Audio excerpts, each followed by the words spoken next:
Bunker. Det är också ett slag som är väldigt vanligt att man har lite problem med. Är det. Och ska vi vara raka och ärliga så är det så här, bunker är väl ändå det lättaste slaget i golf. Det är ändå slaget vi inte behöver träffa bollen på. Ja, men bunker handlar om att förflytta sand egentligen. Och veta vart klubban integrerar i sanden. Gör det. Så att det jag gillar att börja göra, det första jag gör, det är att måla ett streck så här. Pang. Nu kommer jag försöka slå här kanske 10 slag. Försöker träffa strecket. Och se till så att sanden kommer upp på green. Kommer sanden upp på green, då kommer bollen upp på green. Så där börjar vi. Streck. Pang. Sanden upp på green. Perfekt. Mitt i strecket. En till. Sanden upp på green.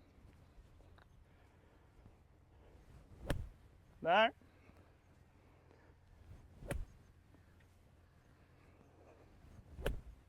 Så. Nu har vi väldigt fin integrering. En som är gnutta duffad ser vi där. 2 cm tidig. Där är en som är 1 cm tidig. Men här ser jag väldigt vanligt. Då kan man ställa upp här vid en lektion. Så ser man folk liksom försöker hjälpa bollen upp här. Och så blir det pang. Det blir supertidigt. Träffar vi här och bollen ligger där. Det är helt omöjligt att få upp den på green. Så enkelt är det. Så att i bunken måste vi fortfarande, precis som i chippning, vi måste våga vara ner. Där har vi strecket. Nu har vi tränat på att träffa strecket. Nu lägger vi till boll. Kör vi där. Ska vi träffa strecket igen. Det är ungefär 2-3 cm bakom bollen. Och sanden upp på green. Då kommer bollen upp. Superfint. Och det blir även lite spin. En bra bunkerspelare har stenkoll på vart man träffar i sanden. Desto närmare boll vi kan vara, desto mer spin får vi i bollen.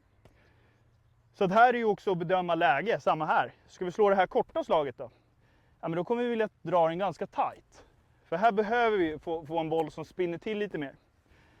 Så då behöver vi vara lite mer nätt på den. Känner samma sak här. Ner i benen, huvudet vänster, mycket loft i klubban. Nära boll här.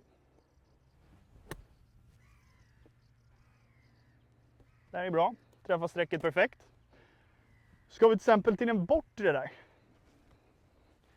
Här kanske man vill få bollen att rulla lite mer. Då målar vi ett streck kanske 4-5 cm bakom boll. Lite mer fart där. Nu kommer vi träffa bollen eller sanden tidigare. Vilket gör att vi kommer inte få samma friktion på bollen. Vi kommer få mer sand mellan boll och klubba. Vilket gör att bollen kommer mer rulla ut. Kör vi här. Samma sak igen. Träffa streck. Vikten vänster. Våga vara ner. Sanden upp på green.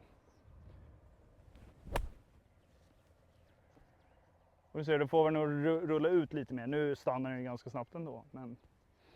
Och då ser du, lite duffad.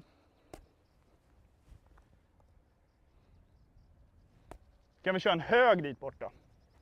Och då ser vi till att måla ett streck 2 cm innan. Mycket loft, mycket fart, sanden upp på green. Och då får vi mer spinn i den här. Stannar den snabbare.